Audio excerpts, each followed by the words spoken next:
कैसे हैं दोस्तों। मैं रुद्र और आज हम लोग पढ़ेंगे ऋग्वैदिक एज, ऋग्वैदिक काल 1500 बीसी। ये इतिहासकारों ने ये जो है डेट दिया है से 1000 बीसी। उसके कुछ एविडेंसेस हैं क्यों ये 1500 बीसी से 1000 बीसी माना जाता है ऋग्वैदिक काल।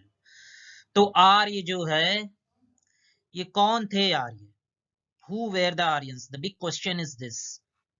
और वो कहाँ से आए थे, क्या ये उनका मूल निवास ये जो है भारतीय प्रायद्वीप, ये जो इंडियन सब कॉन्टिनेंट है, क्या उनका जो है ओरिजिनल इनहेबिटेंट्स थे यहाँ के, या ये बाहर से आए।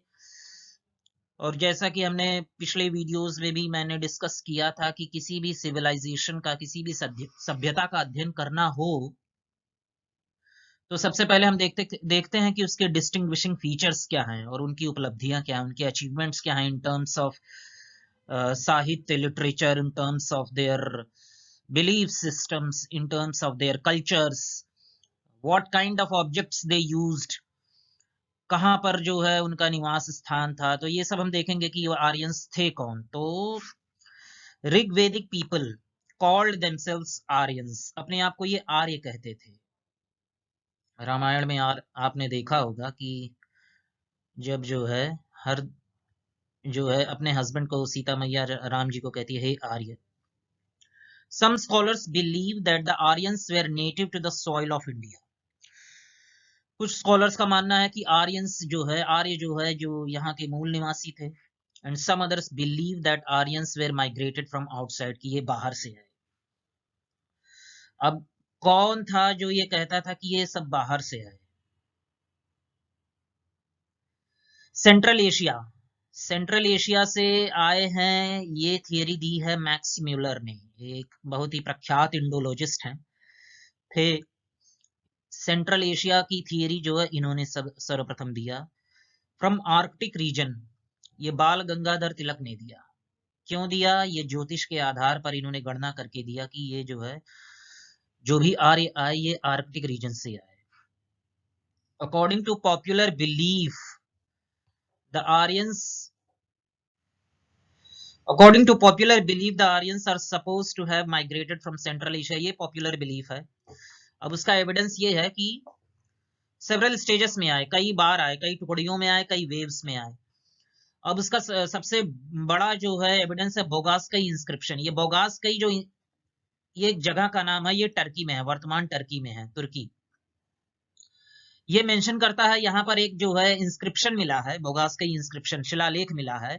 पत्थर पर खुदवा दिया जाता था। पहले तो जो है किताबें थी नहीं, कॉपियां थी नहीं, कलम था नहीं, तो पत्थरों पे खुदवा दिया जाता था, टैबलेट्स उन्हें कहता था। मेंशंस 4 वैदिक गॉड्स, जो 4 वैदिक जो है डीटीज हैं, गॉड्स हैं, वो वहां पर भी पाए जाते हैं। उनमें कौन कौन से हैं? इंद्र, वरुण, मित्र और नासत्य। नासत्य मतलब अश्विनी कुमारों को कहा जाता है। तो ये 4 वैदिक गॉड्स हैं। ये प्रीलिम्स पर्सपेक्टिव से वेरी इंपॉर्टेंट।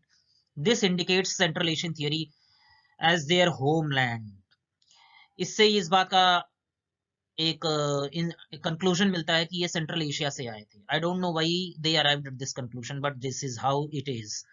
वो ये मानने से इनकार कर रहे हैं कि इसका जो है इस संस्कृत का प्रसार और जो है ज्योग्राफिकल रीच जो है इतना भी ज्यादा हो सकता है। तो ये प्रूव करता है बोगास का इंस्क्रिप्शन की सेंट्रल एशियन थियरी जो है वो ट्रू है। द टाइगर एंड रेनोसेरस, जो है बाघ और ये जो है rhinoceros, which are found in the tropical and moderate temperate climate of India do not occur in the Rigveda. और ये जो दो जानवर हैं, टाइगर और रेनोसेरस, ये ऋग्वेद में नहीं पाए जाते और ये भारत में बहुत पाए जाते हैं। तो इसलिए कहा जाता है कि अब चूंकि इनका मेंशन ऋग्वेद में नहीं है, लेकिन गौ मतलब गाय और वृषभ, सांड, बुल, ये बहुत ही ज्यादा मेंशन है ऋग्वेद में। तो जिससे इस बात का पता लगाया जाता है, और ये सब टेम्परेट जो है जोन के जो है एनिमल्स हैं। तो इस डिफरेंस से पता लगाया जाता है कि सेंट्रल एशियन थियरी जो है राइट है, सेंट्रल एशियन इन्फ्लुएंस राइट है। तो ये साक्ष्यों के आधार पर हम इतिहास का जो है वर्णन करते हैं। हमने बहुत पहले ही एक स्लाइड में हमने देखा था कि जिसका लिटरेरी एविडेंस हो या जिसका आर्कियोलॉजिकल एविडेंस हो, उसी को हम कहते हैं कि ये प्री हिस्टोरिक एज में आता है। The earliest Aryans lived in the area covered by eastern Afghanistan. तो आर्य सबसे पहले जहां पर आए और जहां उनका निवास स्थान था उसको उन्होंने कहा Sapta Sindhu region. The earliest Aryans lived in the area covered by eastern Afghanistan, the North West Frontier Province, Punjab, western UP, they called this region सप्त Sindhu, that is the region of 7 rivers। सप्त मतलब 7, सिंधु माते नदियां, और ये 7 नदियां कौन कौन से हम देखेंगे। कुभ जो वर्तमान का काबुल नदी है अफगानिस्तान में, ये भी ऋग्वेद में मेंशन्ड है, इसका भी उल्लेख है, अलॉन्ग विद इंडस सिंधु नदी और इसके 5 जो है tributaries. Rigveda mentions 2 mountains, 2 mountains, Himavant जिसे हिमालय को जो है हिमवंत कहता है, और हिंदू कुश जो अफगानिस्तान में है उसे मुंजवंत कहता है। तो इससे पता लगाता है ये जो है ये इंडिकेट करता है कि सप्त सैंधव रीजन जो है वर्तमान का Punjab province, north West Frontier Province Punjab, western UP के कुछ इलाके और ईस्टर्न अफगानिस्तान, तो ये सप्त सिंधु रीजन था। लैंड ऑफ 7 रिवर्स, 7 नदियों का जो है ज्योग्राफिकल एरिया था ये। तो उसमें ये काबुल कुभ नदी मेंशन्ड है, वर्तमान का काबुल एक नदी है वहां अफगानिस्तान में जिसको ऋग्वेद में कुभ नदी कहा गया है। ऋग्वेद मेंशंस 40 रिवर्स, ये प्रीलिम्स पर्सपेक्टिव से इट्स वेरी इंपॉर्टेंट कि कितने नदियों का मेंशन है। Rigveda mentions 40 rivers.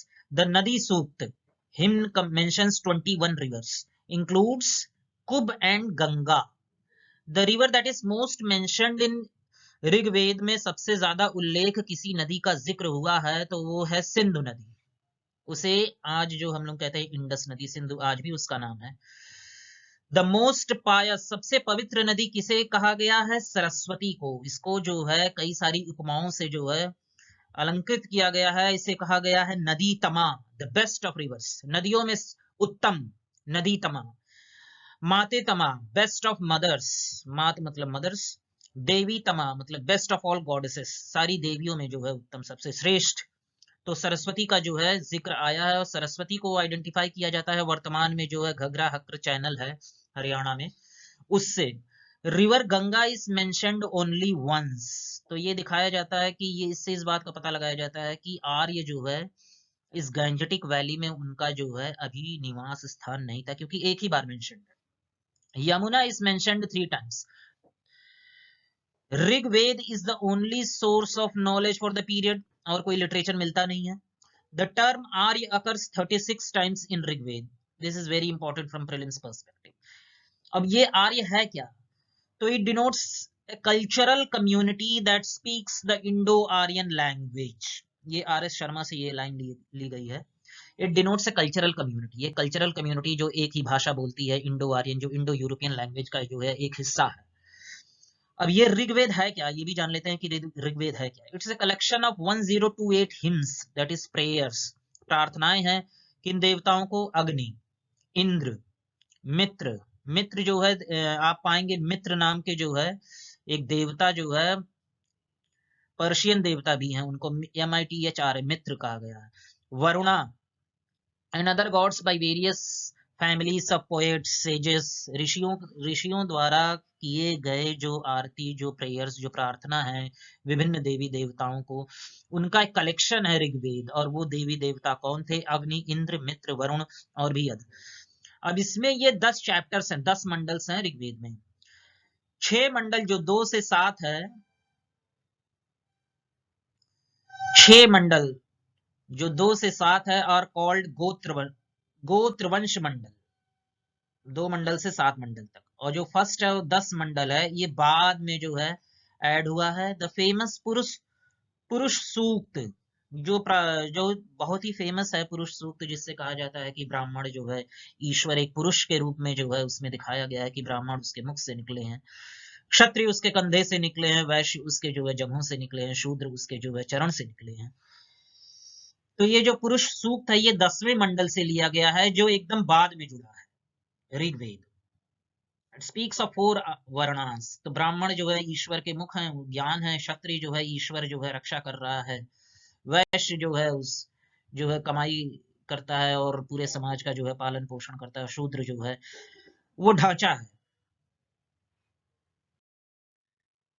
The hymns of the Rigveda were recited by Hotri. ये जो है प्रीलिम्स पर्सपेक्टिव से it's very important. The hymns of the Rigveda, जो प्रार्थना है ऋग्वेद का, उसको जो है रिसाइट करने के लिए, उसको जो है बोलने के लिए एक पर्टिकुलर टाइप ऑफ प्रीस्ट होते थे, उनको होत्री कहा जाता था। द फेमस दस राजन वॉर, द फेमस जो है दस राजन वॉर है, is mentioned in the Rigveda. Rigveda में ये दस राजन वॉर, ये दस राजन लड़ाई कहाँ हुई, कब हुई? In this war Bharat emerged victorious, इनका नाम सूदास भी था। तो ये 10 जो है, the tribe Bharat is first mentioned in the Rigveda. ये लड़ाई क्या थी उतना जरूरी नहीं है जानना, लेकिन ये जो है एग्जाम पर्सपेक्टिव से very important. The tribe Bharat is mentioned in the Rigveda.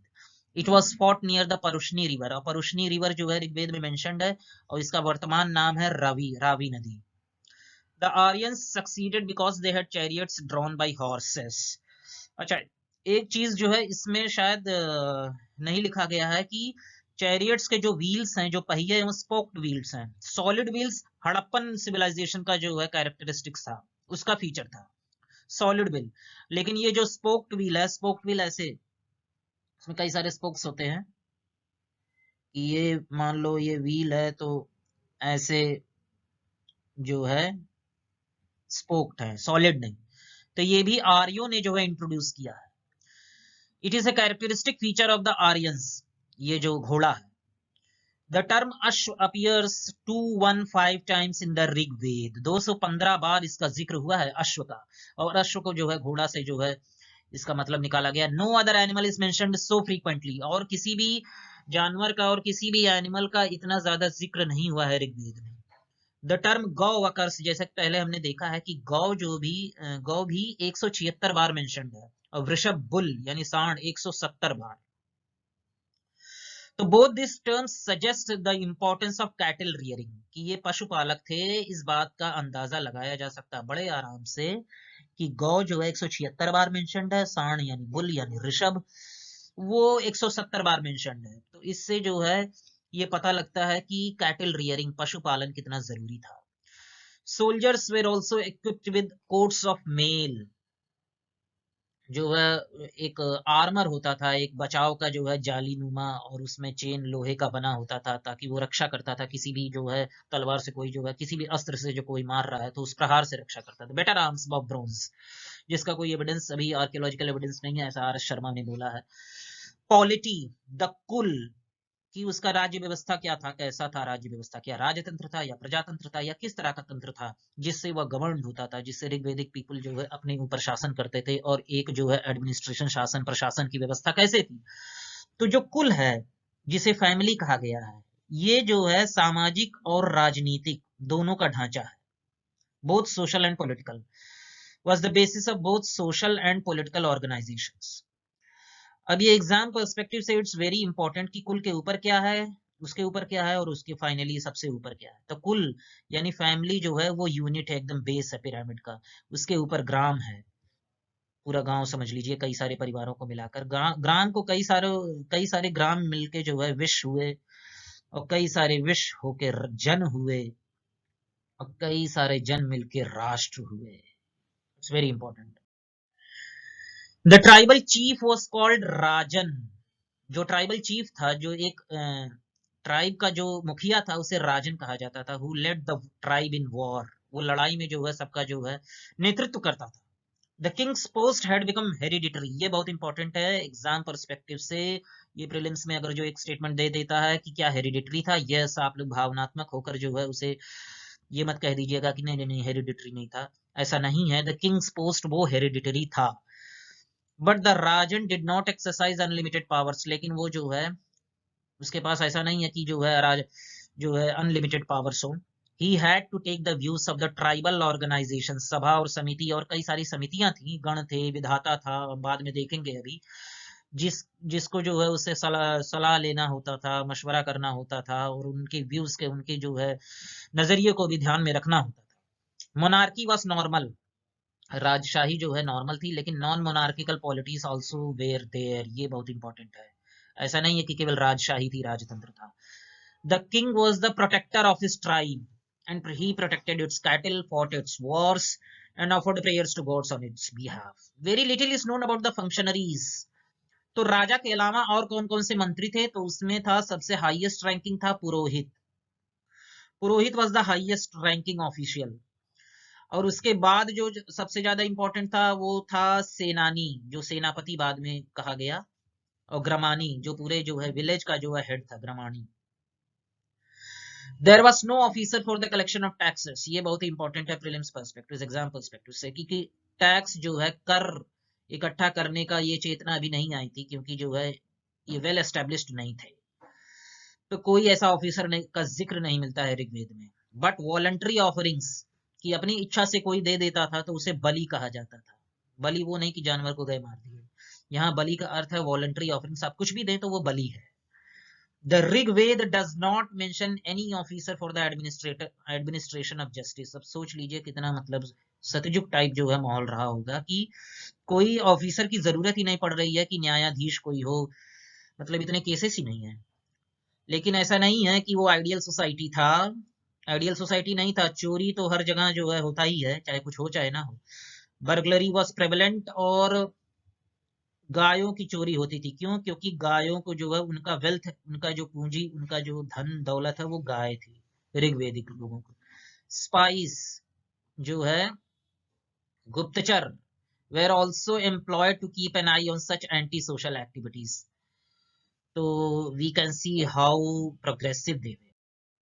Several assemblies such as sabha samiti, अब ये एग्जाम पर्सपेक्टिव से इट्स वेरी इंपॉर्टेंट कि कौन कौन से असेंबलीज थी, सभा Samiti Vidhata Gana are mentioned in the Rigveda. ये ऋग्वेद में मेंशन्ड है। सभा, सभा क्या था? Committee of the few privileged, कुछ जो है प्रिविलेज्ड लोगों के लिए लोगों का समूह था सभा। और एक्टेड एंड इम्पोर्टेंट इंडिविजुअल्स, जो इंपॉर्टेंट इंडिविजुअल्स उस टाइम के रहे होंगे, जो लर्नड पीपल रहे होंगे, पढ़े लिखे लोग, जो विद्वान लोग, या जिनके पास जमीनें रही होंगी, सभा एंड, या जिनके पास गाय ज्यादा रही होंगी, क्योंकि उस टाइम वेल्थ जो है गायों में गिना जाता था। Sabha and Samiti acted as checks on the arbitrary rule, तो राजा की जो है निरंकुशता पर ये अंकुश लगाते थे। Later Vedas record that the sabha functioned as a court of justice, लेकिन बाद में समाज में जो है पतन चालू हुआ, उसके क्राइम्स बढ़े, उसके जो है गुनाह बढ़े, उसके जो है, तो लेटर वेदास, जो बाद के जो वेद आए, अथर्ववेद, यजुर्वेद, सामवेद, तो उन्होंने बोला कि सभा, उससे ये पता चलता है कि सभा जो है, जो इंपॉर्टेंट इंडिविजुअल्स का जो है एक कमेटी था, वो न्यायाधीश का भी काम करता था। दे एक्सरसाइज डेलिबरेटिव, वाद विवाद, military and religious functions. Even women attended the sabha and vidhata in the Rigvedic times. ये बहुत इंपॉर्टेंट है एग्जाम पर्सपेक्टिव से, ये आप मेंस में कहीं डाल सकते हैं और एस्से में भी लिख सकते हैं। The officer who enjoyed authority over a large stretch of land or pasture ground was called व्रजपति। व्रजपति अगर जो प्रीलिम्स में आ जाए तो चार ऑप्शन दे कि उसका क्या था, तो किसी भी बहुत बड़े जमीन का जो मालिक होता था उसे जो है ब्रजपति कहते थे। He led the heads of families, heads of families मतलब जो कुल है उसका मुखिया को क्या कहते थे? कुलापा। It's very important to remember. तो वो कई सारे कुलापाओं को इकट्ठा करके अगर जो लड़ाई छिड़ी तो वो कहते थे बेटा चलो अब लड़ो। ग्राम, विलेज, उसका हेड होता था ग्रामानी, ये जो है प्रीलिम्स पर्सपेक्टिव से इट्स वेरी इंपॉर्टेंट। विश क्या था? क्लैन, जो पूरा पूरा खानदान कह सकते हो, तो उसका था विशपति। जन, तो उसका था गोप या गोपति। ये थोड़ा सा जो है मेल नहीं खा रहा है, तो इसको याद करना पड़ेगा। जन, गोप या गोपपति, गोपति। राष्ट्र, जो पूरा देश होता था, उसका जो है जो ट्राइबल चीफ होता था वो राजन होता था। Society and economy, the Rigvedic society comprised of 4 varnas. अब ऋग्वेद में 4 वर्णों का जो है उल्लेख मिलता है, ये एग्जाम पर्सपेक्टिव से वेरी इंपॉर्टेंट है कि 4 वर्णों का उल्लेख सर्वप्रथम किस, कहां पर मिलता है, किस ग्रंथ में, तो वो ऋग्वेद है। तो उसमें क्या, कौन कौन से हैं? ब्राह्मण हैं। ब्राह्मण वो जो गुरु होता था, जो पुजारी होता था, जो पंडित जी होते थे। क्षत्रिय क्या होते थे? जो रूलर्स होते थे, राजा होते थे, और जो प्रशासक, शासक होते थे। वैश्य कौन थे? जो किसान थे, जो बैंकर्स थे, जो मर्चेंट्स थे, दुकानदार थे, जो सेठ साहूकार थे। और शूद्र क्या थे? ये लेबरर्स थे और आर्टिसंस, जो स्किल्ड जो है चैरियट मेकिंग हुआ, कारपेंट्री हुआ, और जितने भी जो स्किल्ड एक्टिविटीज थी वो शूद्र करते थे।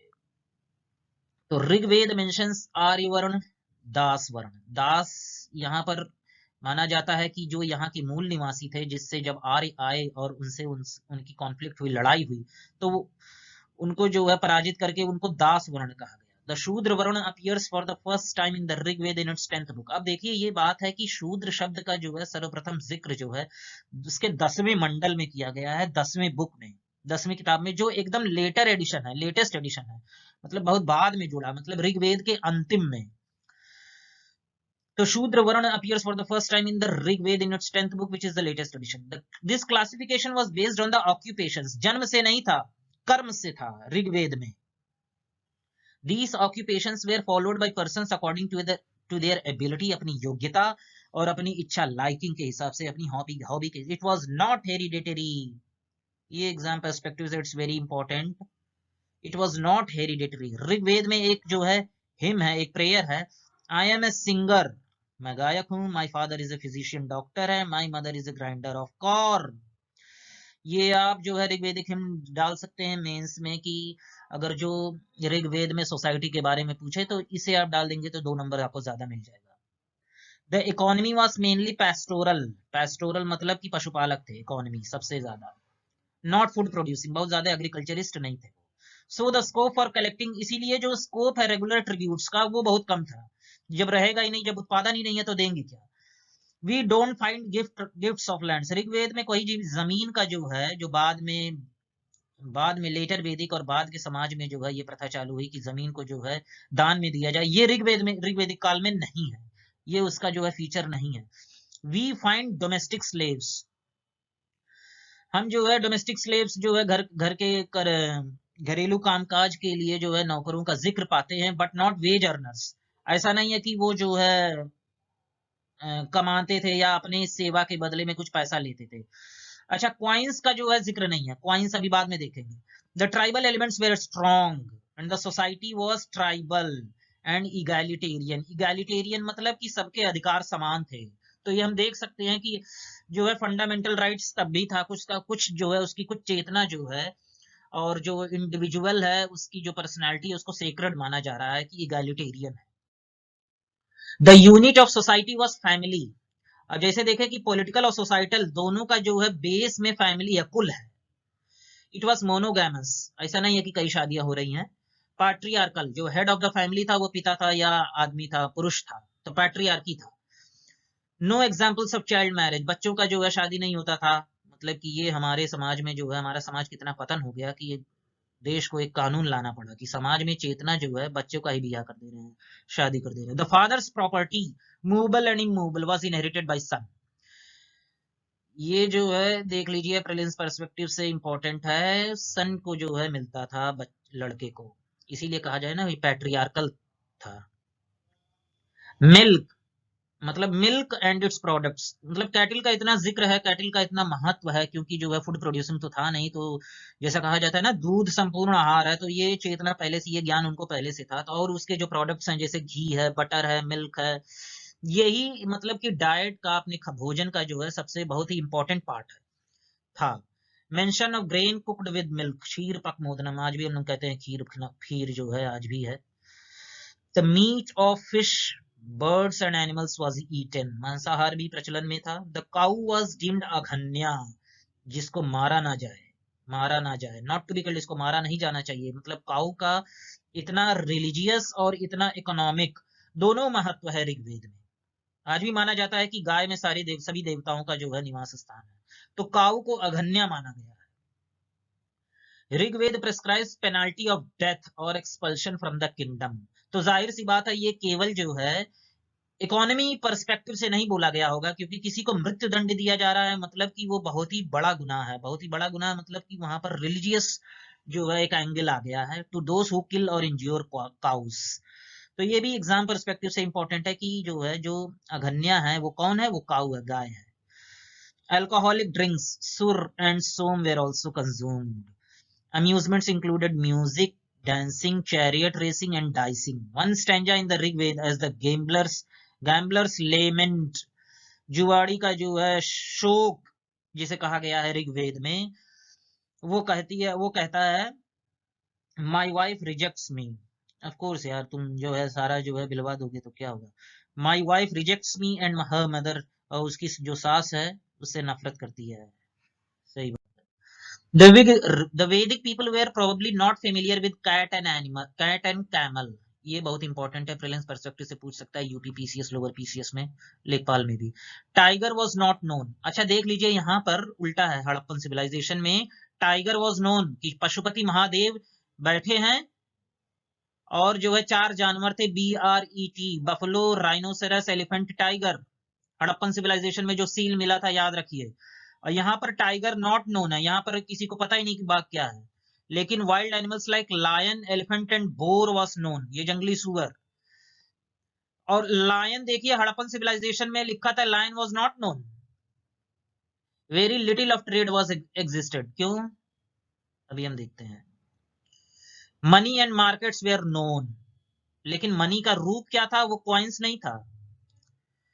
एक्सटेंसिवली नॉट यूज्ड, मार्केट का बहुत ज्यादा यूज नहीं था, लोग पड़ोस में ही गए अपना सामान जो है बार्टर एक्सचेंज में जो है इधर उधर किए, कहीं मतलब बहुत ज्यादा यूसेज नहीं था। Cows and gold ornaments of fixed value were the media of exchange, सिक्के नहीं थे, काउस और गोल्ड ऑर्नामेंट्स, उनको एक वैल्यू दी जाती थी। Various professions like carpenters, smiths, tanners, weavers, potters, grinders of corns exist, ये सब क्राफ्ट था। दिस शोज कॉम्प्लेक्स गुड्स, कई तरीके का जो है सामान का जो है बनाने लग गए थे, क्योंकि कई तरह के प्रोफेशंस, कई तरह के जो है पेशे जो है उनका जिक्र मिलता है। The art of healing diseases were in existence, they were experts in surgery. ये अगर जो प्रीलिम्स में एक लाइन आ जाए कि which of the following statements, कौन सा स्टेटमेंट है जो ऋग्वैदिक पीपल के लिए, लोगों के लिए सही है, तो दे were experts in surgery along with drugs and herbs, Ayurveda की जानकारी जो है पहले से थी। चार्म्स एंड स्मेल्स, टोना टोटका भी वो लोग करते थे। ऑखर कलर्ड पॉटरी, ऑखर कलर्ड किस तरह की पॉटरी, पॉट जो है उनका यूज करते थे, वो ऑखर कलर्ड पॉटरी था। इसका काल है 1500 BC से 1000 BC, ये ऋग्वेदिक काल से जो है कोइंसाइड करता है। रिलीजन क्या था उनका जो है, उपासना पद्धति, उनकी पूजा पद्धति क्या थी, nature worship was in existence. अच्छा ऋग्वेदिक काल में जो उसका जो दर्शन है वो ये है कि क्रिएशन और क्रिएटर, रचना और रचनाकार दोनों अलग अलग नहीं है, वो रमा हुआ है। तो इसीलिए नेचर वर्शिप, इतिहासकारों ने बोला कि ये प्रकृति की पूजा करते हैं। एक्चुअली जो है वो मानते थे कि जो प्रकृति है वही जो है परमात्मा की जो है ताकत जो है मैनिफेस्टेशन है, उसी का जो है प्रकटीकरण है। तो gods were personified powers of nature.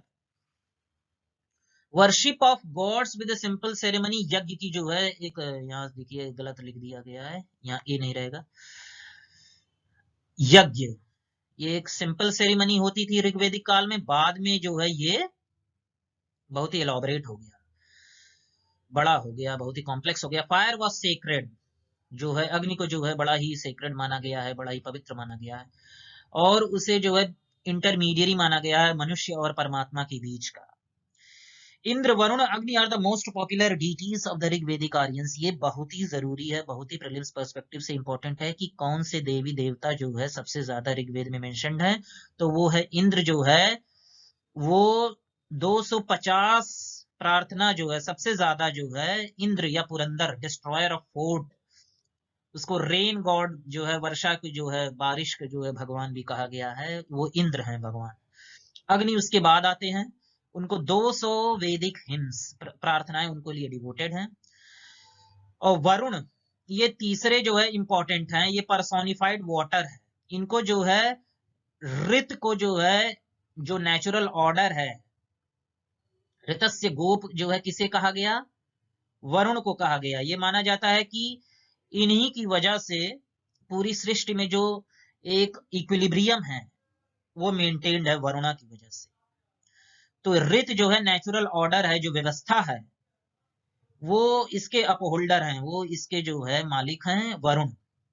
ऋतस्य गोप जो है किसे कहा गया, वरुण को कहा गया। ये हो सकता है प्रीलिम्स में आ जाएगी, ये सब बहुत ही इंपॉर्टेंट से फैक्ट्स हैं। अगर जो कोई भी क्वेश्चन बनता है तो ये सब फैक्ट्स हैं, ये पूरे सारे फैक्ट्स है, 2-3 किताब से मैंने जो है कंपाइल किया है। Sun was worshipped in 5 forms, Surya, Savitri, Mitra, Pushan and Vishnu. कि ऋग्वेद में सन के 5 रूप हैं सूर्य के, एक तो सूर्य खुद, Savitri the God of light, Mitra, Pushan and Vishnu. Savitri को कहा गया God of light. The famous Gayatri मंत्र किसको एड्रेस किया गया है, सावित्री को। मित्र को सोलर गॉड है, पूषण गॉड ऑफ मैरिज है, और ये जो है रखवाली करते हैं रोड्स का, चरवाहों का, और स्ट्रेइंग कैटल जो है इसकी रखवाली करते हैं। विष्णु कौन है? God which covered the earth in 3 steps, जैसे भावन भगवान है जो 3 कदम में पूरी सृष्टि को नाप लेते हैं, तो वही विष्णु है। इनको उपक्रम भी कहा गया। ये प्रीलिम्स में पूछ सकता है उपक्रम क्या है। सोम क्या है? सोम क्या है? ये जो है plant use to make drink for sacrifices, कि यज्ञ के दौरान जो है एक विशेष तरह का जो है ड्रिंक बनाया जाता था, तो उसे सोम कहा गया। It was identified later with moon, बाद में इसे चंद्र की जो है बोला गया कि नहीं ये चंद्र है। The 9th mandala of Rigveda is attributed to Soma. ये बहुत इंपॉर्टेंट है, प्रीलिम्स में हो सकता है पूछ ले। सोम मंडल, कि 9वां मंडल ऋग्वेद का सोम को डिवोटेड है और उसे सोम मंडल कहा गया है। सोम मंडल किसे कहा गया? 9वां मंडल ऋग्वेद से, और कोई वेद नहीं, सोम मंडल ऋग्वेद में है। रुद्र है गॉड ऑफ एनिमल्स, जैसे पशुपति महादेव जो हड़प्पन सिविलाइजेशन में था, सभ्यता में, सिंधु घाट की सभ्यता में था रुद्र, तो मेरा भी नाम रुद्र है लेकिन मैं गॉड नहीं हूं। Dios, the oldest god and the father of the world। यम क्या है? God of death.